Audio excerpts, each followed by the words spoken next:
despedida a nuestra querida colega Beatriz Fuentes. Les agradezco a todos los que nos acompañan y yo me atrevo, bueno, soy la doctora Laura Escobar para los que no me conocen. Voy a dar pie a un mensaje que envió el doctor José Luis Díaz Gómez, investigador titular del Departamento de Historia y Filosofía de la Medicina, de la Facultad de Medicina, y después daré paso al doctor Jorge Sánchez para que haga la reseña de la doctora Fuentes. Mi querida Beatriz, hace muchos años, en 1961, estaba yo en segundo de Medicina en la UNAM, y nuestro profesor de Fisiología fue sustituido por un grupo de maestros, entre quienes estaban Carlos Beyer, Carlos Alcocer, Cuarón y tú misma, quien muy joven impartías la materia como asistente. Los tres mencionados con el tiempo se convirtieron en amigos y mentores cuando realicé trabajos de neurofisiología con Carlos Guzmán y Augusto Fernández Guardiola en el Instituto de Estudios Médicos y Biológicos, que en 1967 se convirtió en Investigaciones Biomédicas. Recuerdo a finales de los años 60 visitar con frecuencia el Departamento de Fisiología de la Facultad, donde te encontraba junto al maestro José Puche y su brillante alumno Hugo Arechiga, desaparecido prematuramente. Conservo de aquellos años formativos el recuerdo afable del grupo de fisiólogos del sistema nervioso que integraba a varias instituciones de la UNAM y entre quienes estabas tú, siempre informada y afectuosa. Te mando por este medio un saludo cariñoso y mi felicitación por una larga y fructífera carrera como maestra e investigadora en las ciencias fisiológicas mexicanas en general y de nuestra UNAM en particular. Adelante.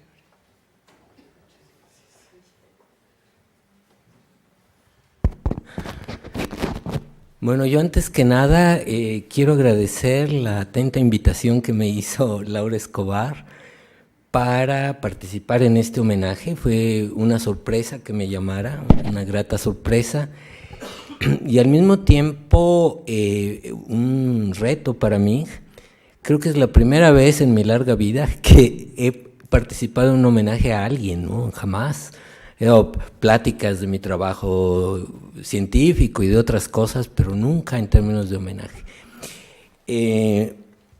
Lo que voy a presentar en realidad es una ventana relativamente pequeña en el tiempo, que fue cuando yo conocí a Beatriz y cuando interactué con ella, y las consecuencias que tuvo en mi carrera y en mi vida en general.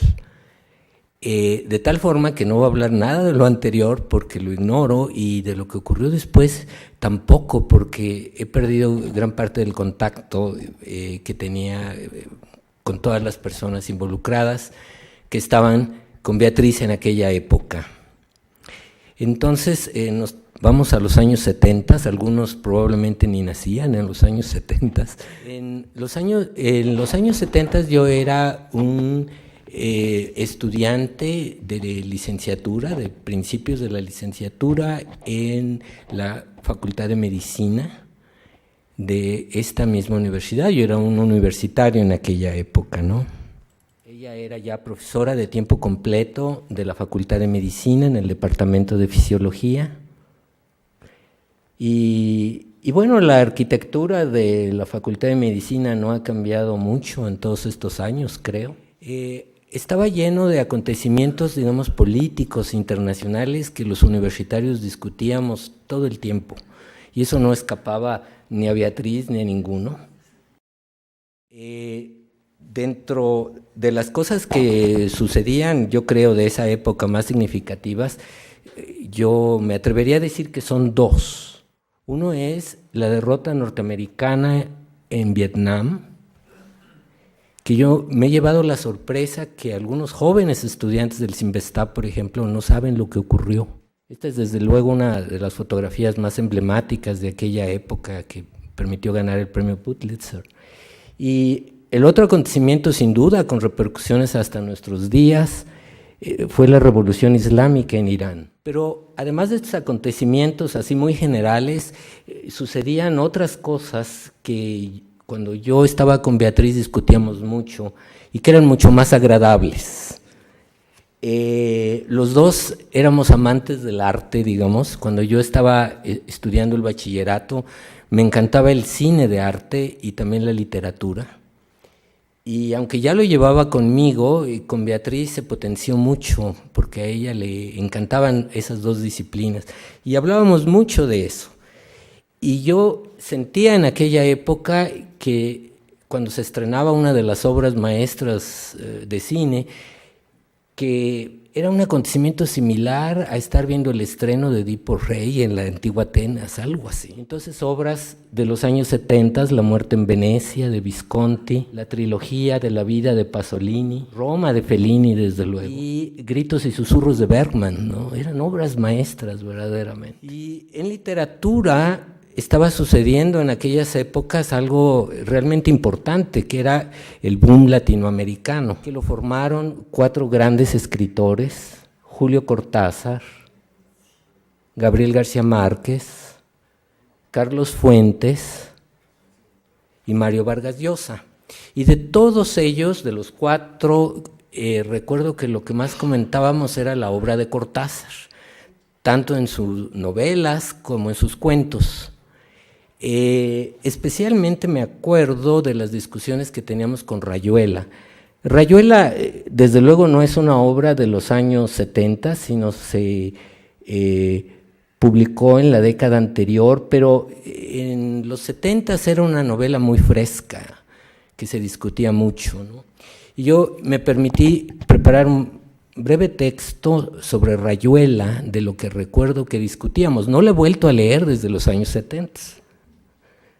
Pero digamos, viendo un poquito, Julio Cortázar, probablemente más que cualquier otro escritor latinoamericano, juega con el tiempo y múltiples realidades. Tal vez deban llamarse universos en lugar de realidades, pues los personajes se mueven a través de ellos tratando de averiguar la verdad de su existencia y de su futuro. Rayuela lleva estos temas a un extremo. En la novela, a quienes los críticos llaman antinovela y el propio Cortázar llamaba contranovela, Horacio Oliveira intenta comprender su propio ser, primero en París y después en Argentina. Sin embargo, Cortázar le da la oportunidad al lector de leer la obra al menos en 3 formas diferentes, y que yo sepa es el único caso de una novela en que así ocurre. La primera es de principio a fin, que fue la que yo leí, incluyendo 3 partes: la vida de Oliveira en París, su vida posterior en Argentina y material adicional que explica algunos de los motivos del personaje. La segunda lectura consiste en los primeros 56 capítulos de un total de 155. En realidad esta sección contiene la médula de la obra, pues es aquí donde Horacio Oliveira no puede esclarecer el sentido de la vida en su relación con un grupo de intelectuales. Ese grupo de intelectuales es el Club de la Serpiente. Tiene de una mujer que le fascina, quien se llama Lucía, pero se le conoce como la maga. Y esto que sigue a continuación realmente para mí es fundamental en la vida de cualquiera. Dice: efectivamente el sentido de nuestra vida cambia de acuerdo con las relaciones que tenemos con otros. Y bueno, finalmente la tercer posible lectura ha sido un diagrama que Cortázar preparó. Y últimamente el lector tiene la opción de influir en el desarrollo de los personajes. Creo recordar, no estoy seguro, que a Beatriz le fascinaba esa forma laberíntica. Esto es una fotografía tomada de mi libro de Rayuela y muestra el orden en el que supuestamente se deben leer los capítulos. Y parece un laberinto. Y lo que yo discrepaba es que en el sentido que creía yo, y probablemente lo seguiría pensando al releerla, es que en realidad Cortázar se burlaba del lector. Y no es que fuera una obra diferente. Si ustedes notan estos números, sigue el 1, 2, 3, 4, 5, 6, 7, 8, 9, 10, etc. Es decir, es el orden natural de los capítulos y lo único que ocurre es que está salpicado en medio de otros capítulos, pero el orden sigue. Y claro, al jugar con el tiempo, tener remembranzas o pensamientos, le puede cambiar el sentido de la novela, pero a mí se me hacía realmente simplemente como un truco de Cortázar. Obviamente yo no llegué al laboratorio de Beatriz para hablar de literatura ni de cine, sino yo llegué por una razón completamente diferente. Este es mi libro de fisiología, se le conoce como el Rookie Patton, no sé si se siga usando o no, si todavía, estoy seguro que ellos ya se murieron hace buen rato. Sucedió lo siguiente, yo entré a la escuela de medicina, repito, como un estudiante de licenciatura y descubrí muy rápidamente que lo que a mí me interesaba hacer en la vida era la fisiología, que no me interesaba la clínica y nunca iba a hacer esas cosas. Y entonces en el curso de fisiología que llevé me afané mucho en tratar de entender todo lo que se decía ahí. Y eso para mí resultó una experiencia muy difícil porque resulta que no entendía. O sea, el libro del Rookie Patton estaba lleno de diagramas, de circuitos, de ecuaciones, de capacitancias y cosas que para mí eran un misterio completo.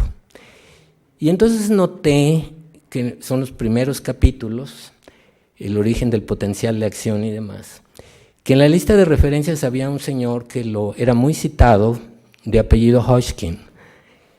Y entonces dije, bueno, leyendo los trabajos de este señor seguramente voy a entender más. Y pues entendí menos. Este es el artículo original de los últimos de la serie del 52, en donde dan su modelo matemático del origen del potencial de acción. Y cuando lo leí, cuando intenté leer, resulta pues que me encontré, como decía, con circuitos, ecuaciones diferenciales, algunas dependencias de funciones con el tiempo y con el voltaje, y capacitancias y cosas que para mí eran totalmente obscuras. Y me acuerdo que lo discutía con Beatriz. Ella me aconsejó que estudiara matemáticas y me dijo que el único, no nomás el mejor, el único sitio donde enseñaban matemáticas era en la Facultad de Ciencias, que las matemáticas de ingeniería y demás no son matemáticas. Para aquel entonces yo había llegado al laboratorio de Beatriz porque se abrió un curso de preparación de instructores, de profesores de prácticas de laboratorio en fisiología, y yo me inscribí a él. Y el coordinador de ese curso era un investigador de Arechiga. Y después del curso, en realidad pues me contrataron como profesor de las prácticas de fisiología, pero no me interesaba eso, lo que me interesaba era hacer investigación. Y en el departamento de fisiología había varios investigadores y tenían sus laboratorios y demás, y quizá por haber sido el que coordinó aquel curso, yo le pedí a Hugo Arechiga si me aceptaba como estudiante de su laboratorio y me metí a él. Y estuve un tiempo, digamos, no recuerdo cuánto, pero me di cuenta claramente que los intereses de Hugo Arechiga estaban mucho más centrados en la administración y en ocupar cargos públicos, digamos, que la investigación científica.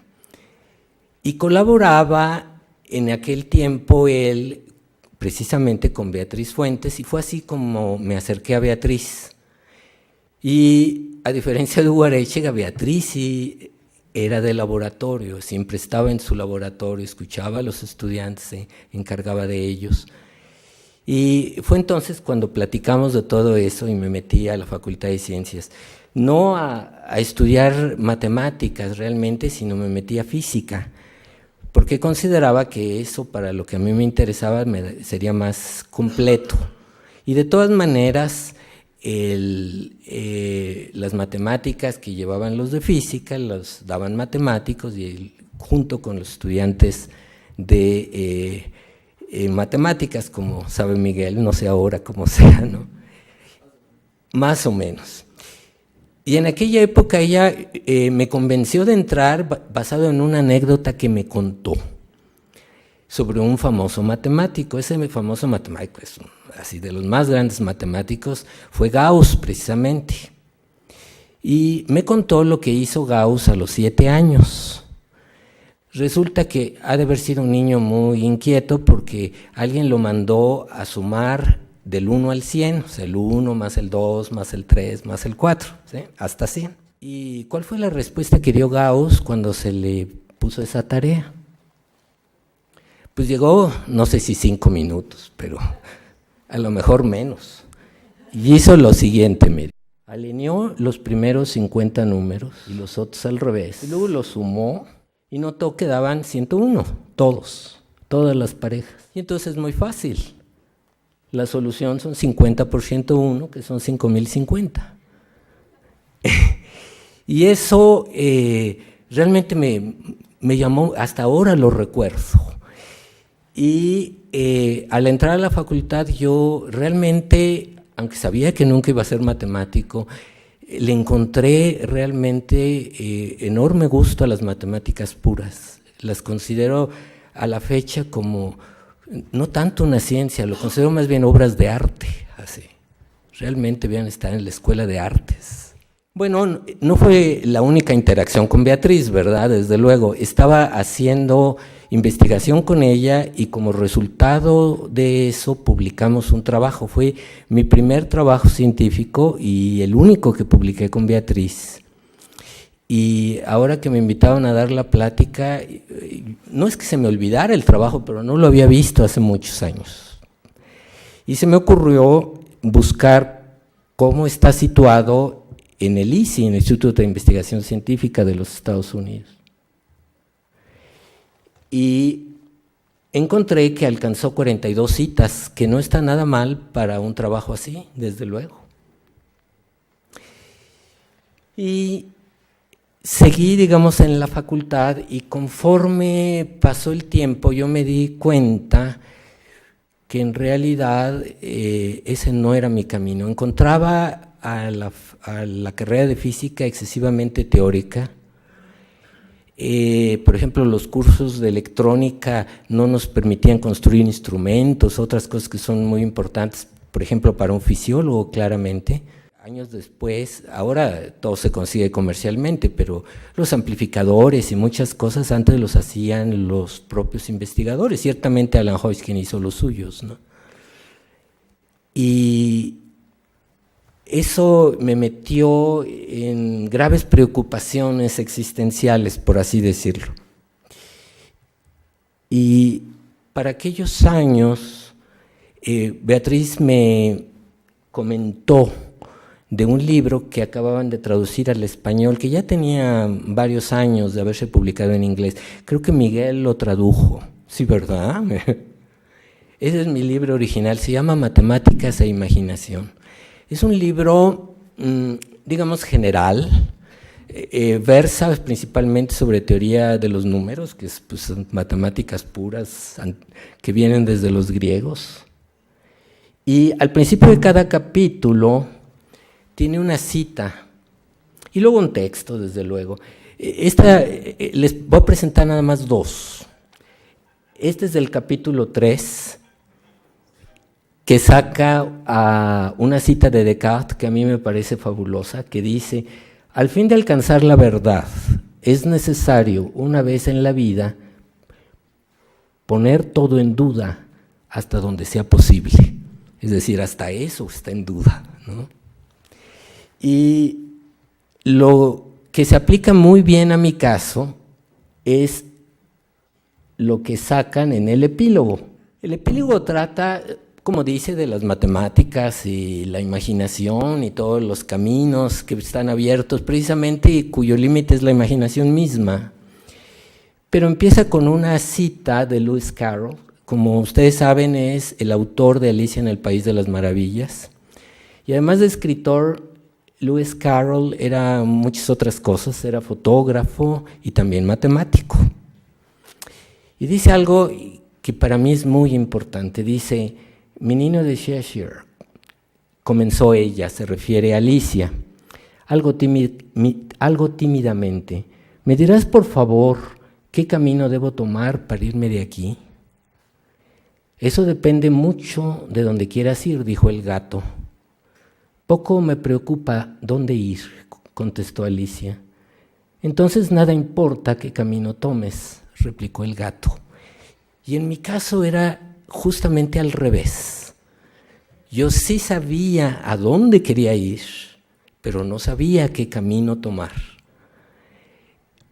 Con todos estos años que habían ya transcurrido, yo seguía con un interés muy genuino en hacer fisiología, en los temas que a mí me interesaban, que eran las células excitables, pero no sabía muy bien cómo hacerlo. Podía ya leer muy bien a Huygens y Huxley y entender perfectamente qué habían hecho y su modelo y demás, pero no podía registrar las corrientes iónicas, por ejemplo. Y en ese camino que tomé también influyó Beatriz, aunque de manera indirecta. Resulta que ya hacia el final de mi estancia en esta universidad, yo tenía el cargo, algo así, de profesor adjunto, o sea, no sé si se conserven esos nombres. Digamos, en las clases de fisiología que se daban a los estudiantes de medicina había un profesor titular y un profesor adjunto que también daba clases, preparaba exámenes, etc. Y yo, el profesor titular de donde yo era adjunto, me lo presentó Beatriz y era un profesor del Cinvestav. Ese profesor se llama David Ehrlich, estaba en el departamento de fisiología del Cinvestav y después emigró a los Estados Unidos, en donde trabaja en la Universidad de Nueva York. Y con él conversaba todas mis inquietudes y él me aconsejó lo siguiente: tenía poco relativamente que habían contratado a un profesor, un investigador en el Departamento de Fisiología del Cinvestav, que tenía muy buenas credenciales, había obtenido su doctorado en el University College en Londres con Riccardo Miledi, que se llamaba Enrico Stefani, y que manejaba los temas que a mí me importaban de excitabilidad, trabajaba en el acople, excitación, contracción.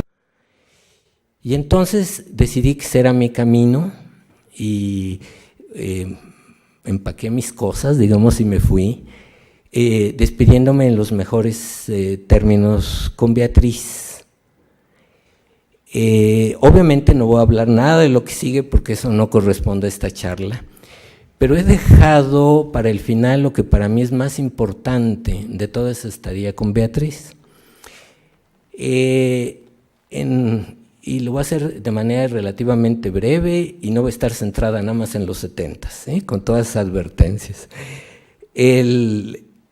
Resulta que en ese laboratorio había mucha actividad juvenil, había muchos estudiantes, algunos con intereses claros por la investigación, otros que yo no sabía que estaban haciendo ahí, y poblaciones flotantes, unos se desaparecían, ya no volvía yo a saber de ellos.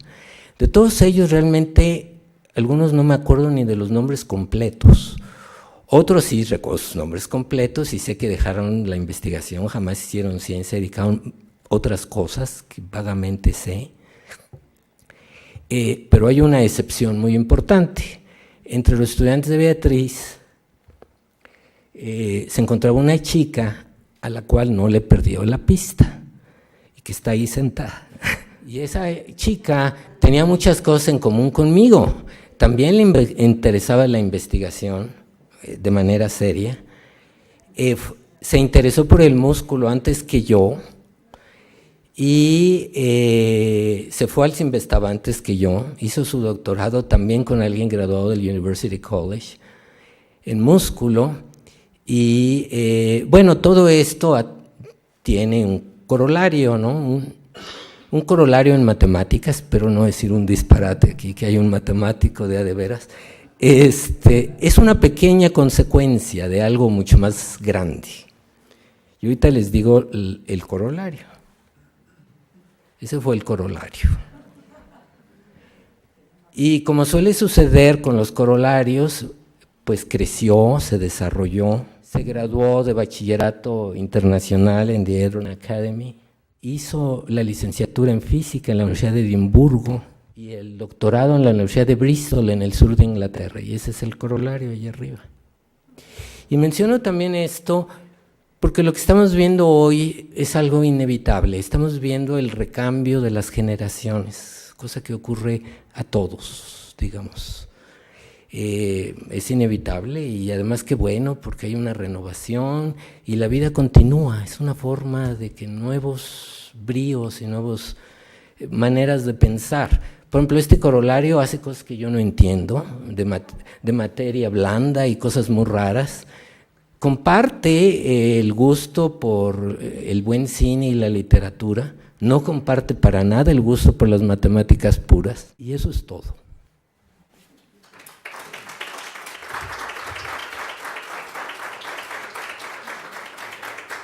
Antes que ninguna otra cosa, quiero agradecer muchísimo, ¿verdad?, esta deferencia que me han otorgado al pues hacer una despedida de mi actividad en el Departamento de Fisiología de aquí, de nuestra facultad, sí, hacer de esto, pues, es decir, pues algo muy emotivo para mí, tan inmerecido absolutamente, pero que refleja de alguna forma el hecho de que pues han sido muchos años de convivencia con personas que han estado de alguna forma relacionadas pues con el área en la que yo he trabajado por muchos años, sí, y que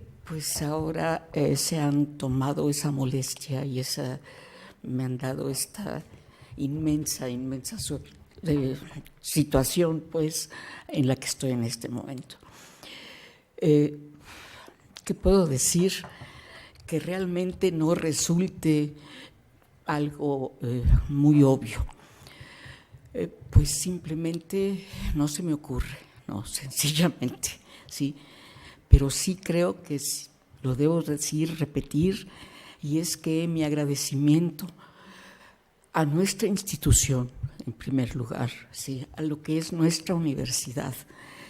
Y de acuerdo con esta, no nada más la universidad, sino desde luego los elementos que de alguna forma han estado influyendo en todo lo que ha sido mi actividad durante, pues, si sumo preparatoria, ya son cerca de 60 años, ¿sí? Y entonces toda esta actividad que a mí me ha llenado de satisfacción, que me ha hecho pensar en muchas cosas relativas a que, pues, al hombre mismo, ¿sí?, a nosotros como especie, ¿verdad? Y desde luego a muchas otras consideraciones, vaya, de diferente índole. El haber sido aceptada, primero como estudiante, ¿sí?, después como ayudante y después como profesor, ¿sí?, de personas que han pasado por mi vida y muchísimas más de las que yo he sabido contar o considerar, han realmente hecho un papel muy bueno en el medio en el que se han desarrollado. La coincidencia, que bueno, no digo, de ninguna manera me siento la responsable, porque también tendría en todo caso otro tipo de responsabilidades que no me hacen gracia, porque pues desde luego no todo el mundo piensa y hace las cosas que a mí en este caso, le parecen las adecuadas. Pero verdaderamente, la verdad, esta incoherencia con la que yo les estoy hablando, me percato de ella todavía y trataré de reducirla. No es más que el resultado de una emoción absoluta, que es la que está prevaleciendo, ¿verdad? Y que nada más me hace decir muchas gracias, ¿sí? A ustedes que se han tomado esta molestia, ¿verdad? Evidentemente a mi universidad, sí, a mi país, a mis padres, digo, qué sé yo, sí, pero muchas gracias porque, pues, disculpen, pero realmente no lo merezco simplemente y creo que no puedo seguir más por la misma razón. Uf.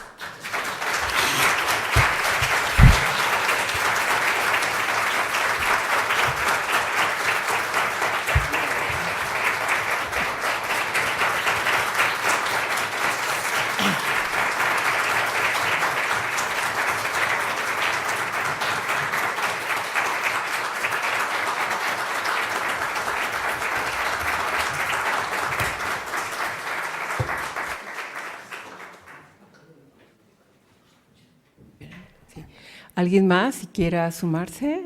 Adelante. Tenemos 15 minutos porque queremos hacerlo breve, pero por supuesto que si quieren decir unas palabras, pueden hacer una grabación y me gustaría que quedara asentado. Gracias.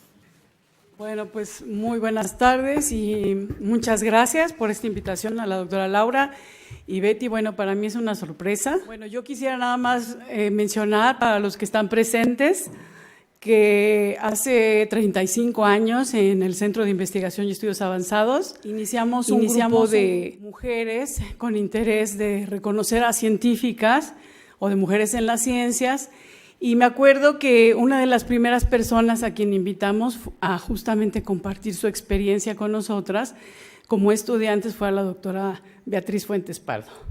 ¿Y por qué la invitamos? Bueno, pues porque era una mujer muy reconocida, como ya lo ha mencionado ahorita el doctor Jorge Sánchez. Era una mujer que se codeaba con los principales científicos dominantes en aquella época y era para nosotros muy emocionante ver que había una mujer en ese grupo de hombres que tenía una actitud y una crítica ante la ciencia y preguntas de ciencia básica que nos parecían muy excitantes. Entonces, bueno, yo creo que ese fue un impacto que ha quedado pues en muchas generaciones, ¿no? El ver a Betty como un modelo de mujer científica exitosa, brillante y con preguntas pues muy fundamentales y básicas. Y pues bueno, quisiera solamente agregar eso a todo lo que ya se ha dicho, y bueno, he tenido la fortuna de también ser su amiga y bueno, me siento muy orgullosa de estar aquí contigo, Betty. Muchas gracias por todo lo que nos has enseñado en la vida. Gracias. Muchas gracias, doctora Fuentes, porque gracias a usted y durante muchos años los ritmos circadianos en México eran usted. Cuando yo empecé, le tenía terror. ¿Sí? Y le tenía terror porque cada vez que tenía yo que presentar algo en la Sociedad de Fisiología tenía que pasar por el tamiz de su crítica. Y eso creo que fue muy importante y muy formativo. Y ese tiempo, lamentablemente, usted y sus alumnos fueron los únicos que mantuvieron el área produciendo. Lamentablemente, y como mencionaba el doctor Sánchez, el doctor Arechiga, que también fue uno de los iniciadores del campo, un poco estaba orientado a otros intereses que le impidieron contribuir aún más de lo que hizo al campo, pero obviamente usted y el doctor Arechiga eran los pilares. Y eso es pues muy importante, porque ahora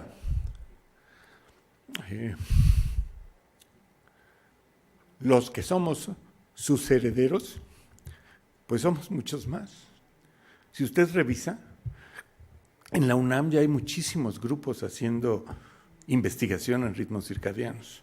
Lamentablemente, por razones ajenas a mi comprensión, el modelo que usted usa, el de la COSIL, como que ha venido cayendo en desuso. Y yo creo que en parte sigue las tendencias de Estados Unidos, que ya no apoyan estudios en invertebrados como en alguna época lo hacían, y ustedes aquí en México pues mantenían toda esta escuela de fisiología de invertebrados como modelo para entender procesos básicos a todos niveles. Entonces, pues su contribución fue mucha. Y nada más quisiera contestarle algo que me preguntó o que hizo un comentario en el primer congreso de la Sociedad de Ritmos Biológicos de México, que le hicimos un homenaje. Y usted hizo el comentario a sotto voce de que pues yo nada más es por estar viejita o algo así, dijo, ¿no? Por la edad. Y en realidad yo nada más la oí y le dije que no, pero no le pude responder. ¿Sabe qué? Mi abuelita estaba viejita y no por eso le hicimos un homenaje. Entonces, el homenaje que le hicimos era por sus méritos como maestra de todos, no nada más por la edad que tenía. Que bueno, sí es cierto, usted pues, nos gana a todos. Y muchas gracias, doctora, de veras. Es usted muy humilde y diciendo que no se lo merece, pero déjeme contradecirla como tantas veces ha ocurrido, sí se lo merece. Muchas gracias.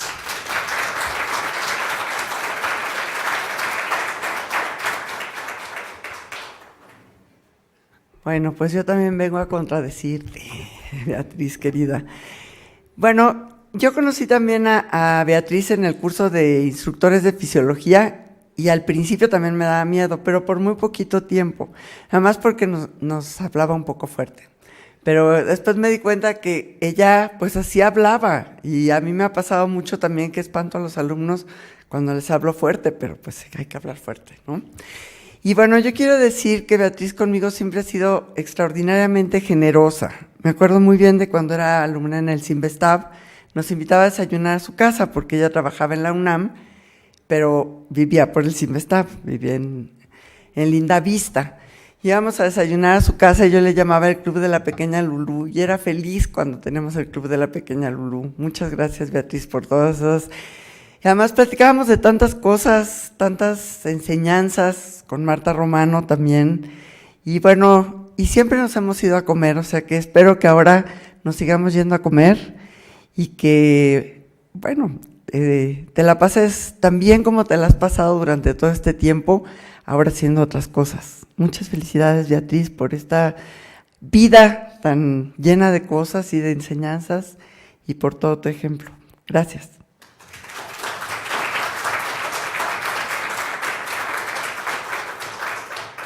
Yo también quiero darle las gracias a mi maestra de prerequisitos de la maestría, que las cosas sencillas, más bien las cosas complejas, las detallaba tanto que las convertía en sencillas. Y eso nos permitía comprender los fenómenos. Y eso, pues para mí era maravilloso, me encantó su clase. Y por otro lado, bueno, quería comentar algo que comparto con ella, que es su amor por los animales. Y finalmente, hace poco la vimos en una conferencia que dio sobre ciclos circadianos, claro, y en compañía de un buen matemático, el doctor Miguel Lara Aparicio, hicieron una muy buena combinación ahí de explicar la parte biológica y la parte matemática. Muchas gracias por todo. Felicidades. Yo solo quiero agradecer a la doctora y a Miguel por el ejemplo que han sido para muchos de nosotros.